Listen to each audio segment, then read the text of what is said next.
بسم اللہ الرحمن الرحیم. میں ہوں نعیم لودھی اور آپ چینل 6 کا پروگرام دیکھ رہے ہیں اسپاٹ آن.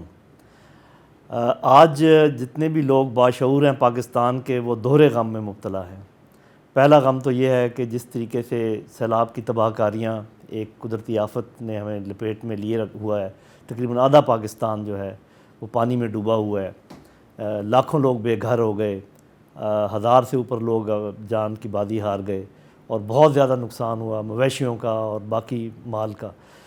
یہ تو غم والی بات ہے ہی, لیکن اس کے ساتھ ہی جب ہم یہ دیکھتے ہیں کہ جو کچھ ہو رہا ہے پولیٹیکل لیول کے اوپر, ہمارے جو زعماء ہیں وہ جو کچھ کر رہے ہیں اس پہ ایسے لگتا ہے کہ جیسے ایک دوسرے کے گریبان پکڑ رکھے ہیں, ایک دوسرے سے بدلہ اتار رہے ہیں اور انہیں ان عوام کی فکر سے زیادہ اس بات کی فکر ہے کہ میں اپنے اوپوننٹ کو کیسے پکڑوں, کس مقدمے میں ڈالوں. جھوٹے مقدمے بنائے جا رہے ہیں اور بہت زیادہ مصروف کر دیا ہے ہماری اعلیٰ عدلیہ کو.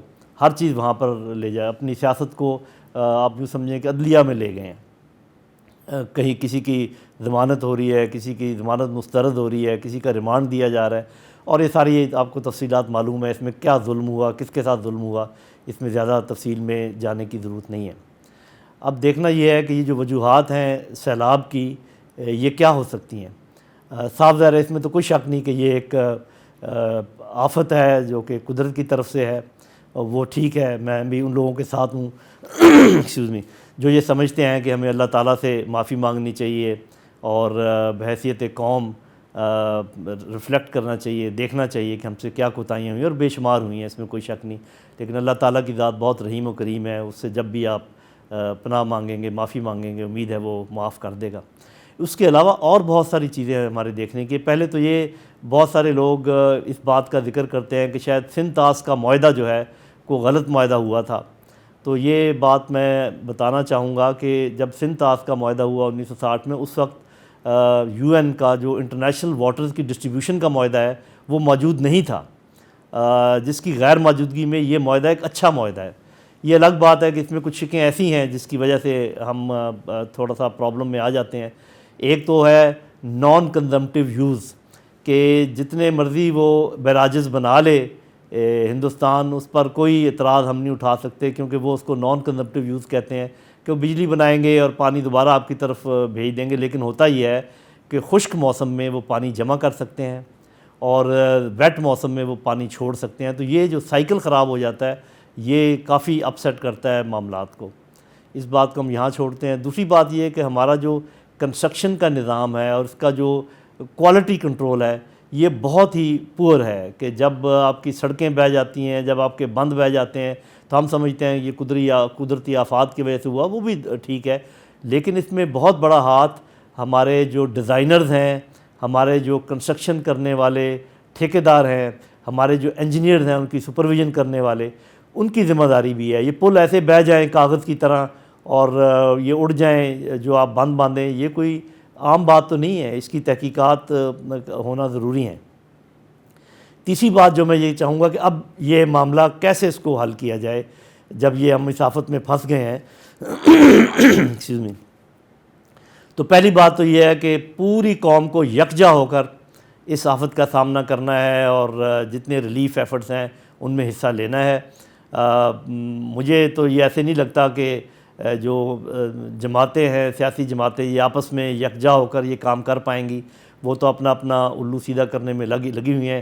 اس میں کوئی شک نہیں کہ تمام جو سسٹمز ہیں ان کی ماں جو ہے وہ تو پولیٹیکل سسٹم ہے, اور جب تک پولیٹیکل سسٹم ٹھیک نہ ہو, اکاؤنٹیبلٹی نہ ہو, تو جتنی چیزوں کا میں نے ذکر کیا ہے یہ نہیں ہو پائیں گی. آپ کے ڈیزائن صحیح نہیں ہوں گے, آپ کے ٹھیکیدار صحیح کام نہیں کریں گے, آپ کے انجینئر سپروائز صحیح نہیں کریں گے, کیونکہ ان کی کوئی اکاؤنٹیبلٹی نہیں ہے.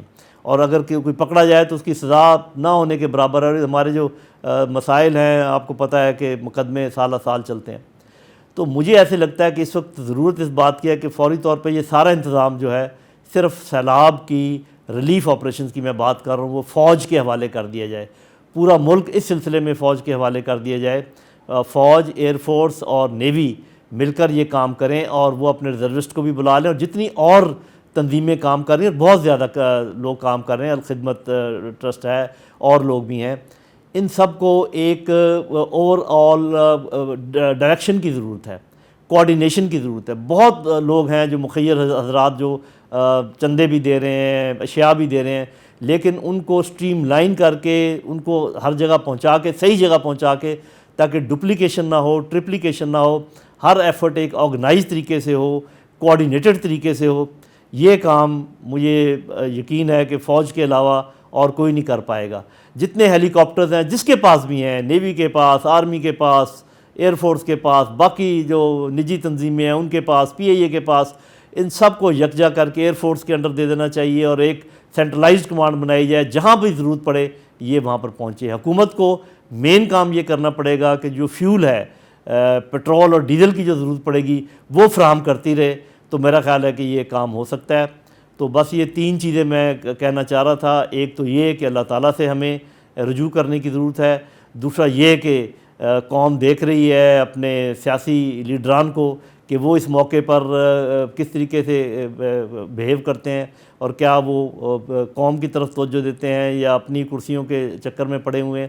اور تیسری چیز یہ کہ اب اس کو مینیج کیسے کیا جائے اس کے بارے میں بھی میں نے تھوڑی سی بات کر دی ہے. بہت شکریہ. Thank you.